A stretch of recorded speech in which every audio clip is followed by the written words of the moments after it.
PM care fund में Delhi high court में इस सरकार ने खुद कहा है। किसने? मोदी सरकार ने क्या कहा है?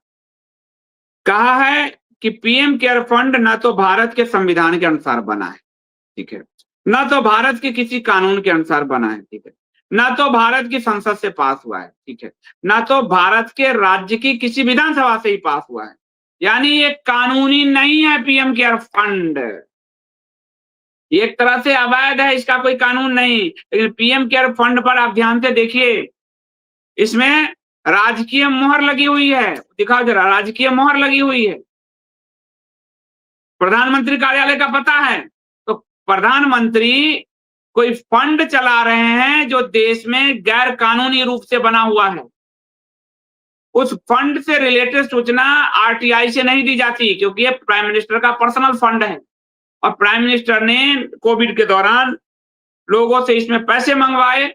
उस पैसा कहां गया ये आरटीआई साहब को जानकारी नहीं देंगे, और खुलकर कह दिया है कि ये कानूनी नहीं है, ये हमारे घर का चिट फंड है जी, इसको जैसे चाहे। इसमें खरबों रुपए आए, खरबों, विदेश का फंड आया है, और कह रहे हैं एक धार्मिक ट्रस्ट की तरह इसका इस्तेमाल करते हैं। कोई भी ट्रस्ट 3 साल लगते हैं उसको एफसीआर आदि लेने में, इसमें जमकर विदेशी फंड आया है, जमकर विदेशी फंड आया है।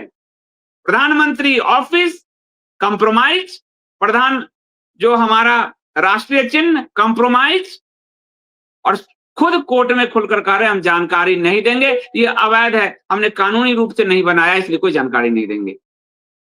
न खाऊंगा न खाने दूंगा, खुलेआम खाने की तैयारी दिख रही है देश में, खुलेआम पैसे खाए गए हैं, खरबों खरबों रुपए इसमें आए हैं। या खुद मनमोहन सिंह के तो मंत्रिमंडल के लोग भ्रष्टाचारी थे, तो उन पर आरोप लगा, या खुद पीएमओ कार्यालय पीएम की अपील पर या पीएम पर भ्रष्टाचार का सीधा सीधा आरोप साबित।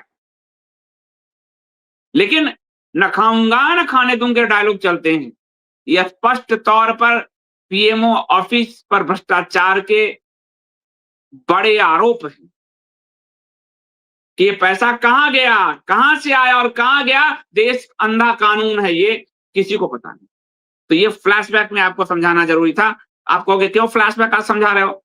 क्योंकि इनको तो संसद में खड़े होकर भी नेहरू याद आते हैं, आपातकाल याद आता है इनको, और चाइना हमला किया तो नेहरू, अमेरिका नेहरू, बांग्लादेश नेहरू। तो जो पार्टी और जिसका नेता पूरे दिन फ्लैशबैक में रहता हो, हमें भी तो कभी कभी उनके फ्लैशबैक से उनके सत्य निकालना चाहिए। तो मैं ये 1947 का फ्लैशबैक निकालते हैं, मैंने 2 साल पुराना फ्लैशबैक निकाला है, इतना ही अंतर, ठीक है।